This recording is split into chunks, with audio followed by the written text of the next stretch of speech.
देखिए, कहानी की शुरुआत 5 दिसंबर 1985 से होती है, जब शिखर धवन का जन्म हुआ। अब ये वैसे तो दिल्ली में पैदा हुए थे, लेकिन इनकी जो फैमिली थी वो पंजाबी थी। इनके पापा जो थे वो बचपन से ही बहुत सपोर्टिव थे और उन्होंने शिखर को 12 साल की उम्र में ही दिल्ली की एक एकेडमी में डाल दिया था, जहाँ से काफी बड़े क्रिकेटर्स इंडियन टीम के लिए खेलने के लिए निकले, जैसे मनोज प्रभाकर, आकाश चोपड़ा और आशीष नेहरा। अब यहाँ से इनका कॉन्फिडेंस काफी हाई था, क्योंकि 12 साल की उम्र में इनको एक अच्छे कोच के साथ अच्छी एकेडमी मिल गई थी। अब एकेडमी में 2 साल खेलने के बाद शिखर ने अंडर 15 में काफी अच्छा परफॉर्म किया। इन्हीं मैचों में उन्होंने सेंचुरी भी मारी और यहाँ ही उनको तारक सिन्हा मिले, जो आगे चलकर शिखर धवन के इंटरनेशनल तक पहुँचने में काफी मदद करेंगे। तारक सिन्हा इनके पहले कोच थे और इनके कहने पे शिखर ने कीपिंग छोड़कर सिर्फ बैटिंग करने का फैसला लिया। बाद में इनका गेम प्ले अच्छा होता रहा और 1999 से 2000 के बीच में इनका सिलेक्शन अंडर 16 में हो गया था। इस समय ये दिल्ली के लिए खेलते थे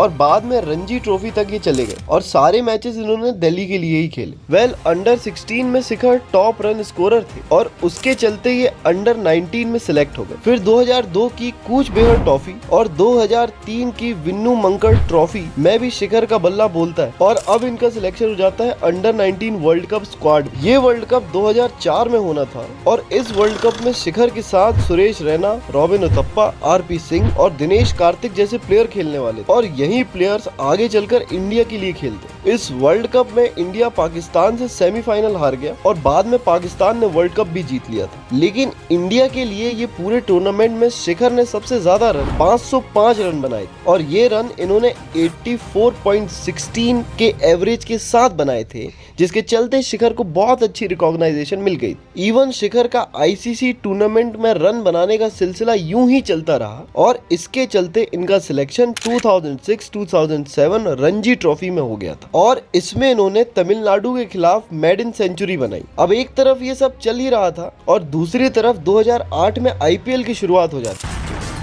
DLF इंडियन प्रीमियर लीग पेश करते हैं क्रिकेट का कर्म युद्ध। जब आईपीएल की शुरुआत हुई तो शिखर को उनकी होम टीम दिल्ली डेयरडेविल्स ने खरीदा और 2010 मतलब जब वो 24 साल के थे तब उनका डेब्यू हो जाता है इंटरनेशनल क्रिकेट में। इस समय शिखर को फेसबुक में आयशा मुखर्जी मतलब शिखर की वाइफ जिनसे उनका डिवोर्स हो गया है वो मिली। एक्चुअली में ये बज्जी के दोस्त थी और उनके फ्रेंड लिस्ट में शिखर ने इनको देखा और रिक्वेस्ट भेजी। उन्होंने रिक्वेस्ट एक्सेप्ट भी करी और बाद में दोनों मिलने भी लगे। काफी बातचीत करने के बाद शिखर को पता लगा कि उनसे 10 साल बड़ी हैं और 2 बेटियों की माँ है, तो शिखर के घर वालों ने रिश्ते के लिए मना कर दिया। लेकिन शिखर ने जैसे तैसे सबको मनाया और 2009 में आयशा से सगाई कर ली। 2012 में इन लोगों की शादी हो जाती है जो 12 साल में टूट जाती है। अब थोड़ा क्रिकेट में वापस आ जाते हैं, जो इनका पहला मैच ही ऑस्ट्रेलिया के खिलाफ था और शिखर धवन इस मैच में दूसरी बॉल पर बोल्ड हो जाता है। Yes, he has. इन्होंने 0 रन बनाए और इससे बेकार डेब्यू किसी प्लेयर का आज तक नहीं हुआ।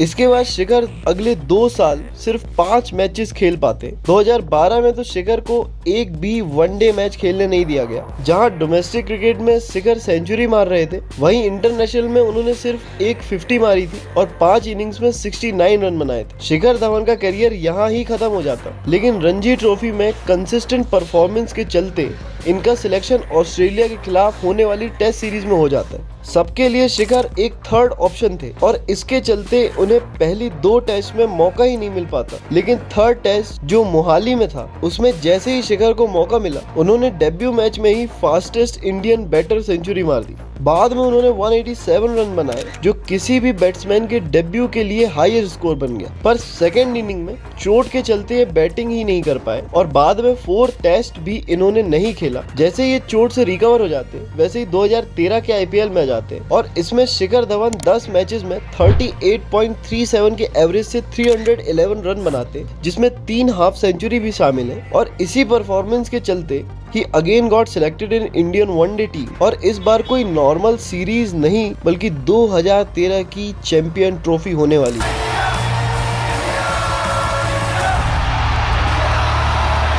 – 2013 champion trophy England and Wales में शिखर ने सिंगल हैंडेडली इंडिया को लीड किया। देखिए, शिखर ने पहले साउथ अफ्रीका के खिलाफ 114 रन बनाए, फिर वेस्ट इंडीज के खिलाफ 102, देन पाकिस्तान के खिलाफ 48, इवन सेमीफाइनल में भी इन्होंने हाफ सेंचुरी के साथ 68 रन बनाए और फाइनल में 31 रन बनाकर आईसीसी का ताज ले आए। इस टूर्नामेंट में धवन ने टोटल 363 रन बनाए थे और इस टाइम इनका एवरेज 72.36 था।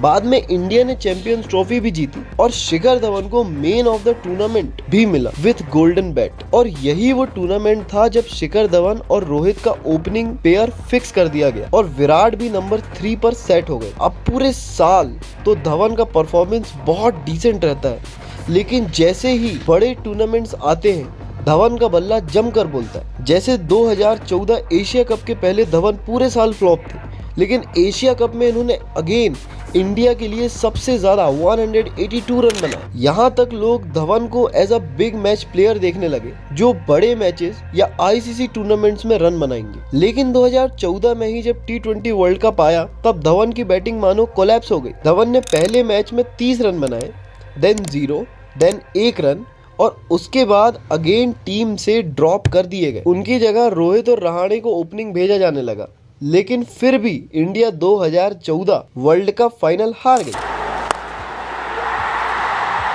Sri Lanka the new champions of the ICC World T20, well played. इतना सब होने के बाद भी धोनी ने धवन के ऊपर विश्वास किया और 2015 में धवन को अगेन प्रैक्टिस मैच का मौका मिला, जहां पर वर्ल्ड कप प्रैक्टिस मैच में उन्होंने बहुत अच्छा परफॉर्म किया और टीम में फिर से जगह बनाई। रोहित के साथ एक बार और वर्ल्ड कप में धवन ही ओपन कर रहे थे और ये ओपन इतना कमाल था कि धवन ने 8 मैचेस में 404 रन बनाए। इवन सेमीफाइनल मैच जिसमें इंडिया कोलैप्स कर गई थी उसमें धवन 46 रन बनाए और इंडिया एक बार फिर से धवन को एज अ बेस्ट ओपनर देखने लगा। इसके बाद 2016 में धवन ने बांग्लादेश के खिलाफ भी काफी सारे रन मारे थे। पहले ही टेस्ट में इन्होंने 173 रन बनाकर पूरे वनडे में अपनी जगह बनाई और डोमिनेट किया उसको। लेटर ऑन ये एशिया कप में रन बनाते दिखे और 2017 में फिर से एक आईसीसी ट्रॉफी आ गई। 2017 चैंपियंस ट्रॉफी 2013 के जैसे शिखर धवन ने पूरे टूर्नामेंट को डिसरप्ट करते हुए सबसे ज्यादा रन बनाए। Not only for India but in the whole tournament Dhawan scored 338 run in 5 innings और हालात यहाँ तक थे कि कोहली भी अपने पीक में होने के बाद 258 रन ही बना पाए थे। हालांकि इंडिया इसके बाद 2017 फाइनल हार गई थी, लेकिन धवन ने अपने आईसीसी टूर्नामेंट में 1000 रन पूरे कर लिए थे विथ एवरेज ऑफ 67। धवन और रोहित इंडिया के one of the best opener माने जाने लगे और इनको रिप्लेस करना अब इम्पॉसिबल लग रहा था। 2018 एशिया कप में धवन ने अगेन 357 रन बनाकर वो भी सिर्फ 5 इनिंग्स में सबको हैरान कर दिया। कोहली जहां हर टूर्नामेंट में रन बनाते थे, वहीं धवन स्मॉल टूर्नामेंट्स में डिसेंट परफॉर्म करते थे और बड़े टूर्नामेंट्स में एक्स्ट्राऑर्डिनरी। अभी वही समय था जब शिखर को लोग गब्बर और मिस्टर आईसीसी कहना शुरू कर चुके थे। देखिए 2019 वर्ल्ड कप में शिखर का सिलेक्शन पहले ही डन था, लेकिन दूसरे ही मैच में शिखर की थंब इंजरी हो जाती है और ये टूर्नामेंट उनकी आखिरी टूर्नामेंट बनकर रह गया। Story right now, a huge blow for Team India at the World Cup. Shikhar Dhawan, who fractured his left thumb against Australia, now ruled out of World Cup 29. इस वर्ल्ड कप के पहले match में जहां शिखर धवन